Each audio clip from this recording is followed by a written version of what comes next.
ভাগ্নিকে সাপে কামড়, 6 ফুট লম্বা সাপ হাতে নিয়ে হাসপাতালে হাজির মামা। মুর্শিদাবাদের সালার থানার কাগ্রাম এলাকায় চাঞ্চল্যকর ঘটনা। ভাগ্নিকে সাপে কামড় দিতে দেখে 6 ফুট লম্বা সাপ জ্যান্ত ধরে ভাগ্নিকে নিয়ে শটান হাসপাতালে হাজির হলেন মামা। অসুস্থ নাবালিকার নাম অহনা সুলতানা, বয়স মাত্র 12। সোমবার বিকেলে ঘুমন্ত অবস্থায় হঠাৎই তাকে সাপে কামড়ায়। সেই সময় অহনা মামার বাড়ি বেড়াতে এসেছিল রামপুরহাট থেকে। ঘটনার পর ভয় না পেয়ে বরং সাহসিকতা দেখিয়ে সাপটিকে জ্যান্ত ধরে ফেলেন মামা। তারপর অসুস্থ ভাগ্নিকে নিয়ে ছুটে যান সালার হাসপাতালে। ঘটনাটি ঘিরে ব্যাপক চাঞ্চল্য ছড়িয়েছে কাগ্রাম এলাকায়। হাসপাতালে কর্তব্যরত চিকিৎসক সাপটিকে চিহ্নিত করেন এবং দ্রুত চিকিৎসা শুরু করেন। চিকিৎসক নূর আলম জানিয়েছেন, সাপটি বিষাক্ত নয়, ঢ্যামনা সাপ। তবে তিনি সতর্ক বার্তা দিয়েছেন, সাপে কামড়ালে কখনোই জ্যান্ত সাপ ধরে আনার প্রয়োজন নেই। আবার রোগীর শরীরে একাধিক বাঁধন দেওয়াও ক্ষতিকর হতে পারে। সবচেয়ে জরুরি হলো যত দ্রুত সম্ভব হাসপাতালে নিয়ে এসে চিকিৎসা শুরু করা। এদিকে চিকিৎসকের কাছ থেকে সচেতনতার বার্তা শোনার পর নিজেও সংবাদ মাধ্যমের মুখোমুখি হয়ে সতর্ক করল ওই 12 বছরের নাবালিকা অহনা। সে জানায়, তার মতো যেন কেউ এভাবে শরীরে বাঁধন দিয়ে সময় নষ্ট না করে। সে যে ভুল করেছে তা যেন আর কেউ না করে। চিকিৎসকও বলছেন, যদি বিষাক্ত সাপ হতো তাহলে এই ধরনের পদক্ষেপ প্রাণঘাতী হতে পারত। বর্তমানে অহনার শারীরিক অবস্থা স্থিতিশীল, তবে মামার এই অস্বাভাবিক পদক্ষেপে এবং ছোট্ট অহনার বার্তায় সচেতনতা ছড়াচ্ছে গোটা এলাকায়। আমাকে আজকে সাপে কামড়েছিল। আমি পায়ে বাঁধন বেঁধে সঙ্গে সঙ্গে হসপিটাল এসেছিলাম। ডাক্তারবাবু চিকিৎসা করেছিলেন এবং বলেছেন পায়ে বাঁধন বাঁধতে নিষেধ করেছেন। আমার মতো ভুল আপনারা করবেন না এবং সাপে কামড়ালে সঙ্গে সঙ্গে হসপিটাল আসবেন। তোর নাম কি? আহানা সুলতানা। কোথায় কামড়েছিল, পায়ে না হাতে? পায়ে। কোন ক্লাসে পড়ো? 6-এ। কোথায় কামড়েছিল, কোন গ্রামে? কাগ্রাম। বাড়ি কোথায় তোমার? আমার বীরভূম। বীরভূম কোন জায়গায়? বীরভূম কোন জেলা? এখানে কোথায় এসেছিলে? এখানে নানির বাড়ি।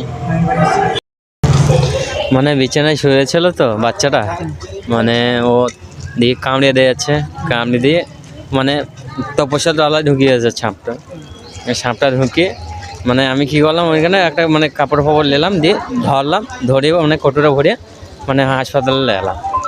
হ্যাঁ লেগেছি। কি কারণে নিয়ে আসলে দেখলাম মানে বেশি মানে সাপ কি সাপ মানে আমরা তো জানি না কি সাপ।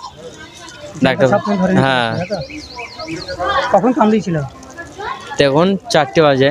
ওর নাম কি? আচ্ছা, অহনা সুলতানার নাম ছিল পেশেন্টটা।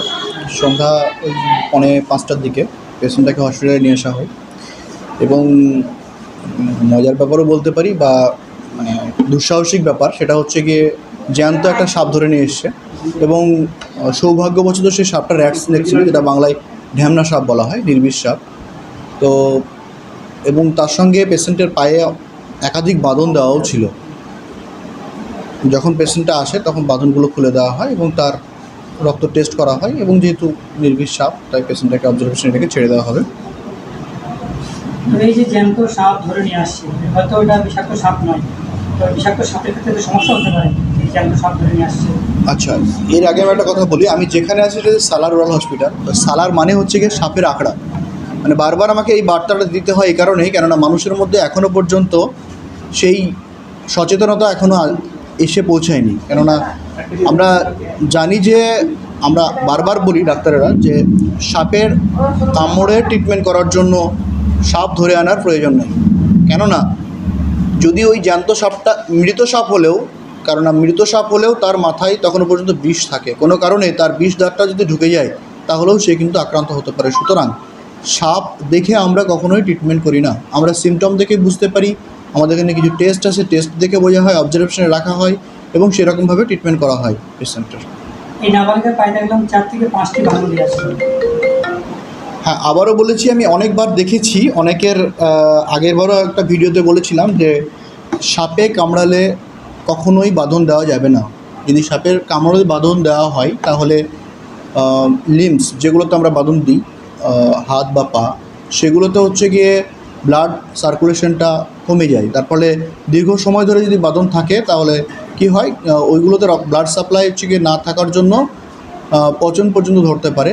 আবার যখন বাঁধনগুলো খুলে দেওয়া হয় তখন ব্লাডের ব্যাকফ্লোটা বেশি হওয়ার জন্য বিষটা খুব তাড়াতাড়ি ছড়িয়ে পড়ার সম্ভাবনাও থাকে এবং সেক্ষেত্রে পেশেন্ট খুব তাড়াতাড়ি খারাপ হয়ে যায়, মানে অনেক গত 4 দিন আগে হারিয়ে যায়। পেশেন্ট এসেছিল, তো তাকে সাপে কামড় দেওয়ার পর 2 ঘন্টা অবহেলা করার পরে হাসপাতালে ট্রিটমেন্ট এসেছিল।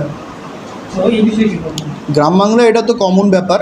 তো আমরা আবারও বলছি, বারবার সচেতনতামূলক বার্তা দেওয়া হচ্ছে, যদি কাউকে কখনোই সাপে কামড়ায়, আমাদেরকে বলা হয় গোল্ডেন টাইম 100 মিনিটস, কিন্তু যত তাড়াতাড়ি পারবে তার বেঁচে যাওয়ার সম্ভাবনাও তত বেশি থাকবে হসপিটালে আসলে। কেননা ওঝা দিয়ে কোনোদিনও সাপের বিষ নামানো যায় না, ওঝা দিয়ে হাত চালিয়েও বোঝা যায় না কোন সাপে কামড়েছে। ডক্টরদের কিছু সিমটম সাইন অবজার্ভ করার পরে কিছু টেস্ট আছে, টেস্টের পরেই তার ট্রিটমেন্ট স্টার্ট হয়।